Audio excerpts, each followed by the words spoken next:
파이어족이 되려면 가장 중요한 거는 목돈 마련일 텐데요. 목돈을 마련하려면 지금 현재 나의 위치가 어느 정도 왔는지를 알아야겠죠. 돈이 얼마나 있는지. 네. 그래서 지금 현재 나의 순자산을 계산하는 방법을 우리가 했던 방법을 기준으로 얘기를 한번 해볼게요.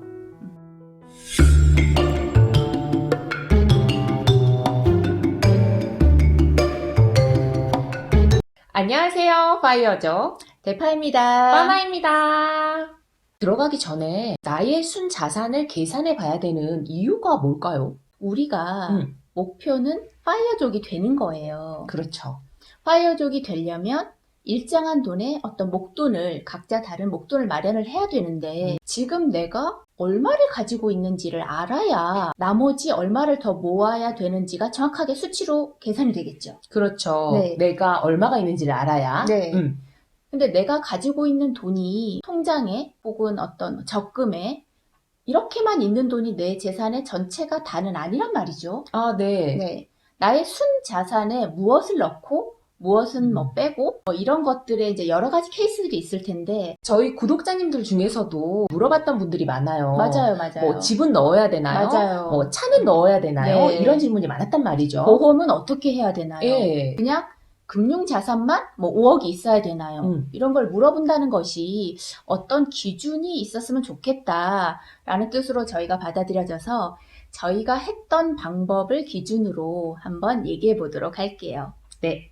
그러면 순자산을 어떻게 계산을 하나요? 순자산이라 함은 네. 우리가 생각했을 때 내가 가지고 있는 모든 자산에서 내가 가지고 있는 모든 빚, 네. 모든 대출을 빼면 그럼 순자산이 되겠죠. 아, 그렇죠. 이론적으로는 그렇습니다. 네.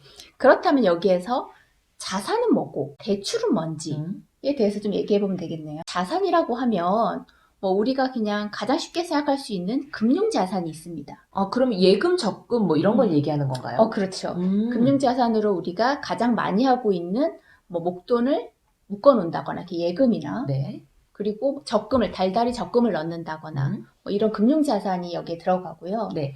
그리고 만약에 집이 있다면 집값을 하면 되겠지만 집이 없어도 내가 뭐 월세를 산다던가 전세를 살고 있다고 하면 거기에 보증금 같은 경우도 저 같은 경우는 다 포함을 했습니다. 그래서 뭐 집, 월세, 전세 보증금 그리고 금융자산, 예금, 적금에 있는 나의 지금 현재의 자산, 돈. 집이 자가라면 실거래가를 기준으로 해서 이거 찾아볼 수가 있거든요. 실거래가를 기준으로 해서 약 90에서 95% 정도를 잡았어요. 아, 그거는 이제 팔 때, 매매를 할 때 변동이 있을 수 있으니까 95%로 잡은 건가요? 네. 약간 저희가 좀 깎아주기도 하고 네. 사실 뭐 중개 수수료 같은 것도 내기도 하고 하기 때문에 그냥 조금 편하게 90에서 95% 정도 잡았습니다. 그러면 대출은요? 대출은 뭐가 있을까요? 대출은 뭐 자동차나 집담보대출 뭐 이런 게 있을까요? 맞아요. 만약에 집담보대출이 있거나 네. 전세라도 대출을 받았다면 그 부분은 빼야겠죠. 네. 그리고 자동차 대출이 남아있거나 흔히 잘 생각하지 못하는 신용카드에 현재 남아있는 갚아야 할 돈이 있는 경우가 있어요. 아, 네. 가전제품 같은 거 많이 사면 뭐 12개월 할부, 6개월 네. 할부 하잖아요. 그런 네. 거요. 할부는 당연하고요. 네. 만약에 일시불이라고 해도 아직 결제일이 도래하지 않아서 이번 달 뭐 25일에 결제할 건데 아직 뭐 한 50만 원이 있다던가 이런 돈도 대출이라고 할 수 있습니다. 그리고 또 렌탈이 있죠. 렌탈도 다 빚이기 때문에 이 모든 거를 다 모아서 대출이라고 해서 아까 계산한 나의 자산에서 이 금액을 빼면 됩니다. 그렇군요. 네. 그러면 여기서 궁금한 게 보험 같은 경우는 내가 분명히 돈은 매달 많이씩 넣고 있는데 막상 뭐 해약하면은 별로 있지도 않고 그거 내가 끝까지 가져가야 되는 거니까 그럼 뭐 돈으로 쓸 것도 아니고 아파야 받는 건데 뭐 이런 것들 있잖아요. 네. 그런 거는 뭘까요? 뭐 빚이야, 돈이야, 뭐 자산이야, 뭘까요? 이건 이제 뭐 개개인마다 다르긴 할 텐데 네. 저희 같은 경우는 보험을 이제 순자산으로 잡을 때 보험은 꼭 유지해야 되는 보험, 네. 예를 들면 실비라던가 뭐 순수보장성 보험 이런 거 빼고 연금, 네. 개인으로 많이 들었던 연금이라던가 무슨 종신, 유니버셜 변액연금 이런 것들은 저는 다 해약했을 때 해약 환급금 기준으로 돈이라고 봤어요. 자산이라고 봤어요. 그러니까 내 손에 정말로 줄 수 있는 그 음. 돈만을 순자산으로 계산을 했네요. 네. 그리고 사실 파이어족이 되면서 그 보험들은 저희가 다 필요 없는 거는 거의 다 해약을 했거든요. 그렇죠. 손해를 많이 봤죠. 네. 얼마 손해 보셨죠, 대파님? 1,000만 원 넘게 봤어요. 저도 마찬가지죠. 합이 2천 넘네요. 네. 그러니까 사실 보험을 유지한다고 하면 그거는 자산에 포함하기는 조금 어려워요. 유지한다는 거는 불의의 사고가 있을 때 내가 보험금을 받는다는 것이기 때문에. 근데 만약에 유지를 하지 않고 해약을 할 거라면, 네. 그러면 저희처럼 해약을 할 거라면은 해약 환급금으로 자산에 플러스해야 되는 게 맞다고 봅니다. 그러면 이 정도면은 어떻게 뭐 자산이 다 나온 거라고 할 수 있겠네요? 거의 나왔다고 볼 수 있는데, 저 같은 경우는 사실 이 순 자산을 계산하면서 보니까 10원이라도 좀 더 있었으면 좋겠더라고요. 네, 뭐 있게 한다면이야 끌어당겨야죠. 네. 그래서 내가 가지고 있는 어떤 것들 중에서 바로 현금화 할 수 있는 것도 저는 순 자산에 넣었어요. 이 물건들 중에서 바로 현금화가 가능한 것들. 네. 뭐 예를 들면 뭐 금 같은 거는 네. 사실 돈이잖아요. 어딜 가든 바로 돈으로 바꿔줄 수 있으니까. 그렇죠. 그래서 금반지 같은 거 다 모아서 그것도 저는 자산으로 플러스를 했습니다. 그러면은 뭐 귀금속이나 귀금속. 네. 있는 그 무수탕. 무수탕이요? 예. 그것도 비싸게 주고 샀으니까 팔 수 있지 않을까요?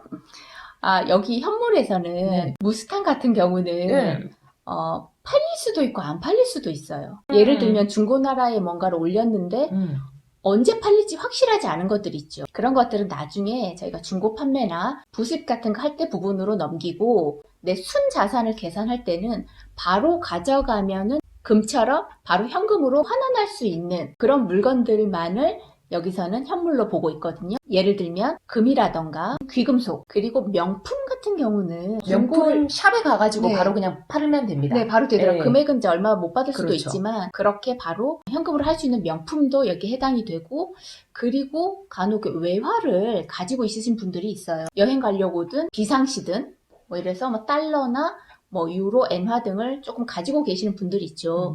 이런 것들은 바로 이제 현금화 할 수 있는 돈이니까 계산을 해서 순 자산에 포함을 시켜도 됩니다. 저희는 그렇게 했습니다. 그러면 순자산이라 함은 자산에서 부채를 빼고 보험이나 연금들은 해약한 기준으로 내가 돌려받을 수 있는 기준으로 하고 그리고 내가 지금 당장 팔아서 현금화를 할 수 있는 귀금속이나 명품이나 금이나 외화 이런 것들이 순자산에 들어갈 수 있겠네요. 네.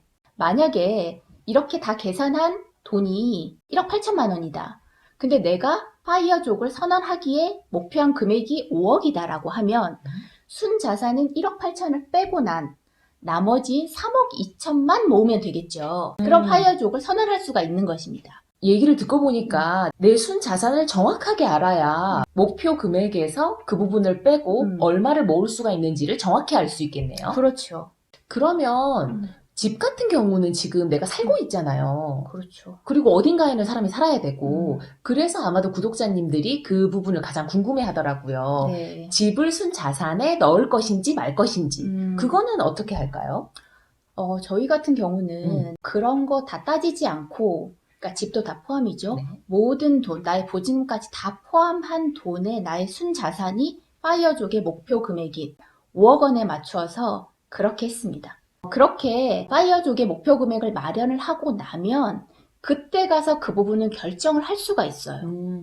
예를 들어서 목표 금액, 뭐 5억이면 5억, 이 돈에서 나오는 현금 흐름으로 현금 흐름 내에서 월세를 주고 살 것인지, 아니면 전세 보증금이나 월세 보증금을 조금 더 모은 후에 파이어족을 선언을 할 것인지 결정할 수가 있는 거죠. 월세 같은 경우는 그러면 그때 돼서 우리가 지금 파이프라인 만드는 거 뭐 이런 얘기를 하고 있잖아요. 네. 그걸로도 충당이 될 수 있겠네요. 네, 그런 파이프라인이나 아르바이트 정도를 간단하게 해서 한다던가 이렇게 그때 가면은 결정할 수 있는 힘이 사실 좀 길러지는 편이기 때문에 지금은 집을 빼고 목표 금액, 차를 빼고 목표 금액 이렇게 복잡하게 할 필요 없이 단순하게 나의 모든 순 자산이 파이어족이 되려고 하는 그 목표 금액에 맞추어서 그냥 그 부분을 딱 이렇게 단순하게 가는 것이 훨씬 더 편하고, 저희도 그렇게 했는데 그렇게 문제가 되지 않더라고요. 내 거를 뭐 다 해약하고 팔고 이랬을 때 내 손에 줄 수 있는 그 돈, 그것만을 생각해서 지금 목표 금액을 일단은